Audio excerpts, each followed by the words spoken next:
Kayla Timpson, folks, Mikayla Timpson, I'm not going to say she's automatic around the rim, but she's damn near close to it. I'm not going to say Mikayla Timpson's automatic. When the lights shine brightest on professional basketball, some players retreat into the background, while others take total control of the narrative. And what went down when Indiana clashed with their biggest rivals was nothing short of a complete masterclass in dominance.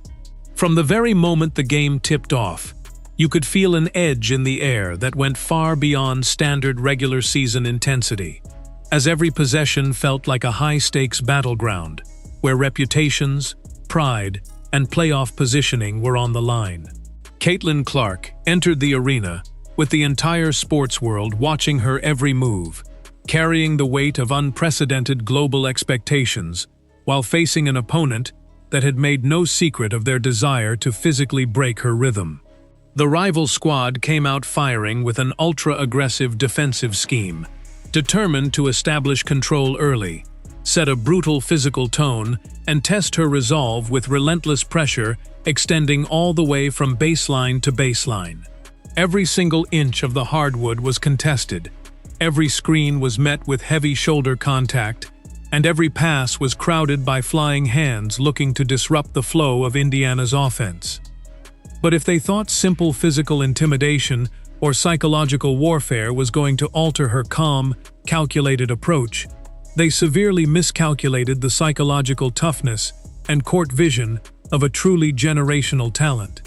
The energy inside the building reached a fever pitch, as every pass, every screen, and every deep jump shot carried heavy consequences for both franchises moving forward, setting off a chain reaction that would dominate headlines for weeks. But as intense as those opening minutes were, nobody sitting in the crowd or watching at home was prepared for how personal, volatile, and explosive this matchup was about to become on the hardwood. The long-standing dynamic between Clark and Dijonai Carrington had been simmering for months, built on a heavy foundation of hard fouls, competitive banter, defensive showdowns, and viral social media exchanges that turned every single matchup into mandatory viewing for millions. Carrington brought an extreme level of physical intensity that pushed the absolute limits of perimeter defense, constantly crowding Clark's landing space, reaching in on ball-handling maneuvers, and using her physical size to turn every movement into a grueling test of endurance. During previous encounters, this relentless approach created moments of massive friction that captured national sports headlines, including controversial physical contact and eye-poke incidents that left fans arguing for days about where competitive drive ends and dangerous play begins. In this specific showdown, Carrington picked up right where she left off, picking up Clark full court, chirping in her ear after every dead ball, and attempting to impose her physical presence from the opening whistle. She bumped her on cutter routes through the paint, fought through hard screens with extra force, and tried to establish a physical threshold that would force Clark to surrender control of the game's pace. However, instead of getting rattled, flustered, or distracted by the continuous non-calls and hard physical contact, Clark absorbed the hits and let her elite skill set deliver a resounding response. Every time Carrington tried to trap her along the sideline or force a costly turnover, Clark used subtle footwork, rapid change of direction dribbles, and elite spatial awareness to turn defensive aggression into open scoring opportunities for her team. But as Carrington tried to raise the defensive intensity even higher, the entire defensive game plan began to unravel in spectacular fashion under the weight of Clark's relentless playmaking ability. Simultaneously, the ferocious rivalry with the Chicago Sky added another layer of pure volatility to an already explosive atmosphere, bringing an intense playoff-level environment to a standard regular season contest. The Sky rolled into the game with an explicit directive to wall off the paint, play heavy on the perimeter, and make sure that no drive to the basket went unpunished by their interior enforcers. Their front-court players rotated aggressively on every play, bringing double teams on pick-and-roll coverage and trying to trap Clark the second her sneakers touched the half-court logo. Every drive into the lane meant navigating through a dense forest of arms and enduring high-impact collisions that went consistently unwhistled by an officiating crew that seemed content to let the physical play slide. The crowd was roaring with every contested shot, creating a hostile, pressure cooker environment designed to crack the composure of a young point guard. The Sky Bench was up on their feet after every defensive stand, attempting to build emotional momentum off their physical defensive style and make the environment as intimidating as possible for Indiana's star playmaker. But attempting to play mind games with a player who thrives under maximum pressure is a dangerous strategy that almost always backfires on the opposition. Instead of slowing down, second-guessing her reads, or shying away from the contact, Clark adjusted her pacing on the fly, using the Sky's over-aggressive rotations directly against them by delivering laser-accurate skip passes across the floor. She systematically dismantled their trapping schemes with surgical precision, forcing Chicago's defense to run continuous recovery drills and leaving wide-open lanes for easy layups and spot-up three-pointers. And just when it seemed like the physical defensive strategy couldn't get any more chaotic, the decisions coming from the coaching staff made everyone watching pause in total disbelief. The coaching tactical choices throughout this high-visibility contest quickly became one of the most heavily debated aspects of the entire game, particularly surrounding Stephanie White's defensive approach and adjustments. Facing an offensive savant like Clark requires a disciplined, calculated defensive scheme that limits high-value options, yet the execution on the floor looked disorganized, frantic, and completely counterproductive from the opening whistle. Rather than mixing up defensive coverages, dropping back to protect the paint, or utilizing subtle blitzing patterns to throw off her timing, the defensive strategy relied on predictable double teams that played directly into Clark's master-level passing abilities. By continuously sending secondary defenders out toward the perimeter, without reliable backline rotation, the defense opened up massive gaps in the middle of the key, creating easy scoring lanes that Indiana exploited without hesitation. Observers and national analysts watching the broadcast unfold were left stunned, as time after time, the exact same defensive breakdowns occurred without any meaningful adjustments or scheme changes coming during high-stakes timeouts. Key defensive coverage assignments were left isolated without interior help, leaving defenders completely exposed against the premier court general in the league. It was a strategy that appeared to completely ignore basic scouting reports, favoring chaotic aggression over structured positional discipline. Instead of forcing Clark into uncomfortable court locations or forcing her to surrender the ball in bad passing angles, the defensive system effectively handed her a blank canvas to construct an absolute masterclass. And what followed next was an offensive explosion that completely flipped the energy of the building and transformed the game into an unforgettable spectacle. Recognizing that the opposing defense was completely at her mercy and unable to adjust to her movement, Clark shifted into an elite GOAT mode that took complete control of the contest and blew the score wide open. She began pulling up from deep behind the half-court logo, sinking long-range three-pointers, with defenders draped all over her, that left the opposing bench utterly demoralized and speechless. The sheer speed of her shot release made it virtually impossible for contesting guards to recover in time. And once those long-range daggers started splashing through the net, the entire defensive apparatus collapsed in real time. Carrington tried desperately to pick her up even further out on the court, but that extreme extension only created wide-open highways for Clark to blow past her on sharp drive and kick sequences or finish directly at the rim.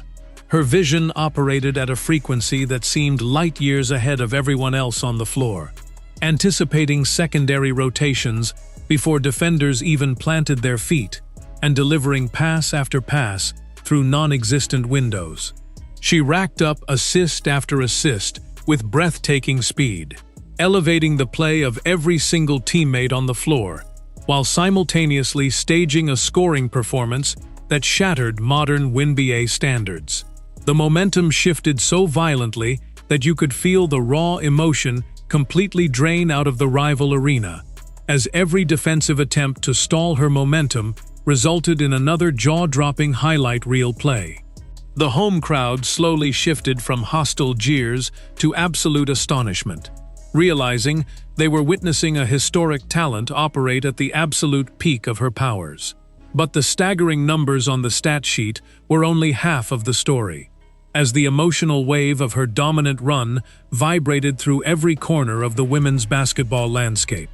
When the final buzzer sounded and the dust settled over the arena, the box score served as undisputed evidence of an all-time classic performance, leaving sports writers and commentators searching for words to capture the magnitude of what had just occurred. Clark had not merely guided her team to victory.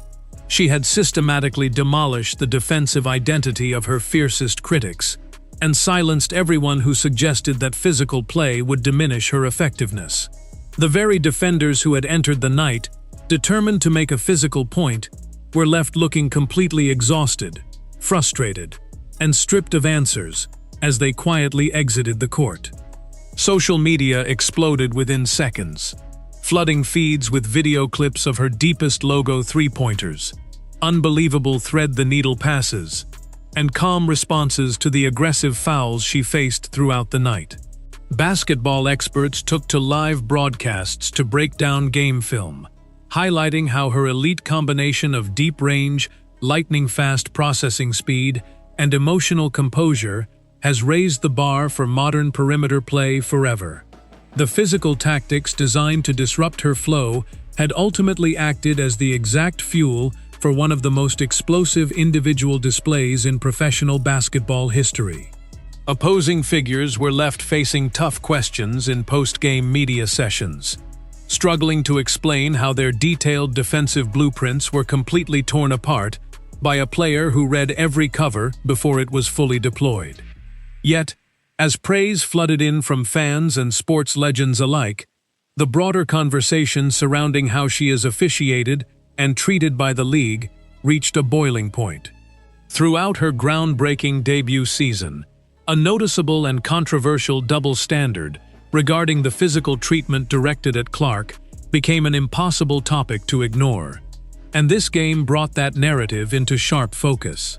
Time and time again, millions of viewers watched as opposing players delivered hard body blows, aggressive face contact, and unnecessary physical shoves after the whistle that would have instantly triggered review flags or technical fouls for any other league icon.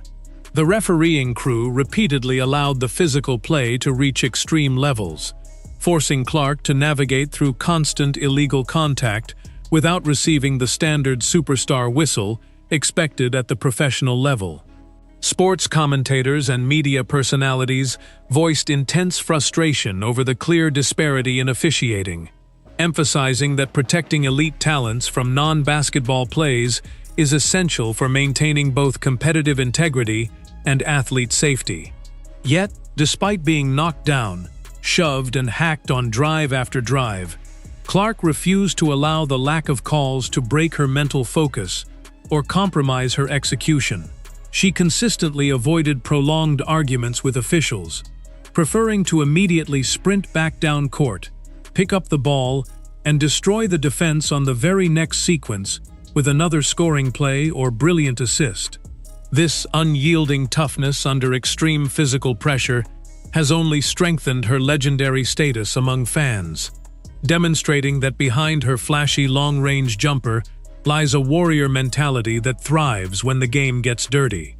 The tired narrative that she could be flustered or broken by aggressive physical play was definitively buried beneath a mountain of points, assists, and record-setting achievements. The undeniable statement delivered through this historic game sends an unmistakable message across the entirety of modern sports. Attempting to intimidate or target Caitlin Clark only serves to unlock her absolute highest level of performance. The strategy of relying on hard fouls, aggressive trash talk, and high-pressure traps has been thoroughly tested, exposed, and blown apart by an athlete whose growth trajectory is redefining the entire sport. The heated rivalries with players like Carrington and franchises like the Chicago Sky have elevated the visibility of professional women's basketball to heights never thought possible, drawing millions of passionate new fans into the arena and creating an electric, must-watch event every single time she takes the floor. But as rival coaching staffs return to the film room to desperately reevaluate their strategies against an offensive force who can score from 40 feet and pick apart any defensive trap with absolute precision, one core truth remains crystal clear. You can increase the physical contact, you can deploy hyper-aggressive double teams, and you can try to manufacture off-court drama to distract her focus. But when Caitlin Clark enters that legendary GOAT mode, there is no game plan, no defensive system, and no physical tactic on earth capable of stopping her from completely dominating the floor. As the sport continues to evolve around her undeniable influence, the cascading effects of performance after performance like this are shifting the structural foundation of how defenses approach the point guard position entirely.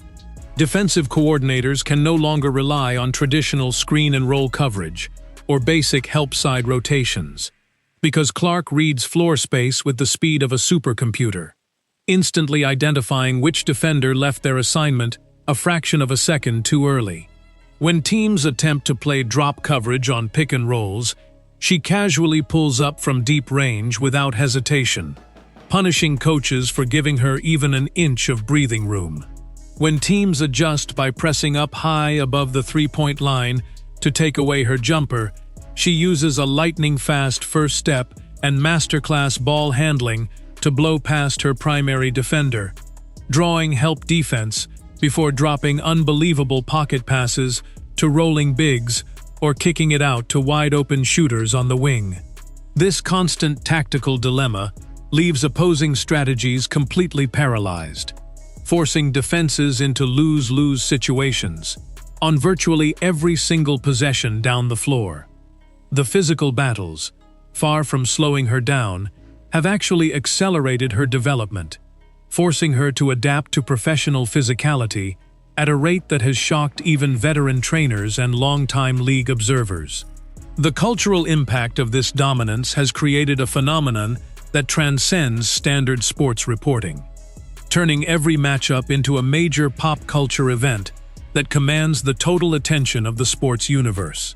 Fans tune in by the millions, not just to see if Indiana will win, but to witness history in the making, waiting to see what record will fall next, or what viral moment will dominate conversation the following morning. Arena security, ticket markets, television ratings, and merchandise sales have all soared to record levels as audiences clamor to see this generational talent live in action. Critics who once claimed her game would not translate to the speed and power of the professional ranks have been forced into total silence as she systematically breaks rookie records, single-game assist marks, and franchise scoring milestones in rapid succession. Her ability to remain unfazed amidst intense media circuses, targeted rivalries, and hostile road crowds speaks to a rare psychological composure that separates good athletes from absolute legends. The relentless pursuit of excellence that drives her training is evident in every step-back jumper, every full-court chest pass, and every ice-cold reaction to high-stress situations late in the fourth quarter. Looking ahead at the future landscape of the league, one thing is abundantly obvious. The era of Caitlin Clark taking over professional basketball is not just arriving, it is already fully operational and completely reshaping expectations across the board. Rival teams are realizing that standard defensive adjustments simply will not cut it anymore, and that stopping her requires an overhaul of defensive philosophy that few teams possess the roster depth to execute. The continuous chatter, the hard fouls, and the sideline controversies surrounding coaching choices have done nothing but magnify her brilliance, turning every attempt to limit her into another iconic chapter of her rising legacy. As defenders continue to push the